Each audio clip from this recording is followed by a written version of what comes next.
ગઈકાલે સુરત સમગ્ર સુરત શહેરમાં વાહન ચેકિંગની કાર્યવાહી ચાલુ હતી। આ દરમિયાન ઉધના પોલીસ સ્ટેશન દ્વારા પણ પોતાના વિસ્તારમાં ઉધના નવસારી રોડ ઉપર વાહન ચેકિંગની કામગીરી ચાલુ કરવામાં આવી હતી। રાતના 7 વાગ્યા પછીના આ ચેકિંગના જે કાર્યવાહી હતી એ દરમિયાન એક શંકાસ્પદ વ્હીકલ સ્કોર્પિયો હતી જે બ્લેક કલરની હતી, એ અહીંયાથી પસાર થઈ હતી। પોલીસે એને રોકવાનો પ્રયાસ કરતાં એ વ્હીકલ રોકાયું ન હતું અને આગળ નીકળી ગયું હતું। આ જાણીને પોલીસને શંકા વધુ મજબૂત થઈ હતી। પોલીસે એનો પીછો કર્યો।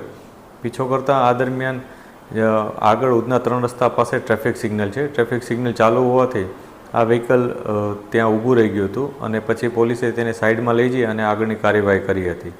વ્હીકલમાં ચેકિંગ કરતાં એક બોટલ મળી આવી હતી। વ્હીકલનો જે ડ્રાઈવર છે એનું નામ રવિ રાજેન્દ્ર પ્રસાદ શર્મા, એણે પોતે પણ ડ્રિંક કરેલું હતું અને એની પાસે એક વેપન પણ હતું। પોલીસે આ વેપન અંગે તપાસ કરી તો એની પાસે એક લાયસન્સ હતું, પરંતુ આ લાયસન્સ ઉત્તર પ્રદેશની રાજ્યની મર્યાદા પૂરતું જ એના પાસે હોવાથી એણે ગુજરાતમાં આ લાયસન્સ વેપન રાખવા માટેની કોઈ પરવાનગી લીધેલી ન હતી, જે બાબતને લઈ અને પોલીસે એના ઉપર આર્મ્સ એક્ટનો અલગથી ગુનો દાખલ કર્યો હતો। એટલે આ વ્યક્તિ જે રવિ શર્મા કરીને છે એના ઉપર 2 ગુના ગઈકાલે દાખલ થયા। એક છે જેમાં લિકર કન્ઝમ્પશન અને પોઝેશનનો હતો, જ્યારે બીજો એક કેસ છે જે આર્મ્સ એક્ટનો છે। જે આરોપી છે એની વધારાની અમે પૂછપરછ કરી રહ્યા છીએ। આરોપી અહીંયા મૂળ ધંધો કરે છે, બિઝનેસ કરે છે, મૂળ યુપીના છે અને અહીંયા ગોડાદરામાં રહે છે। એ કેમિકલનો કે એનો બિઝનેસ કરે છે એવી માહિતી છે, પરંતુ પોલીસ એને વેરીફાઈ કરી રહી છે કે એમાં ખરેખર એ શું બિઝનેસ કરે છે, અહીંયા કયા પ્રકારનો એની કામગીરી છે, એ બધી બાબત અમે વેરીફાઈ કરી રહ્યા છીએ। સાહેબ, આ ગાડી પર પોલીસને શંકા કેવી રીતે?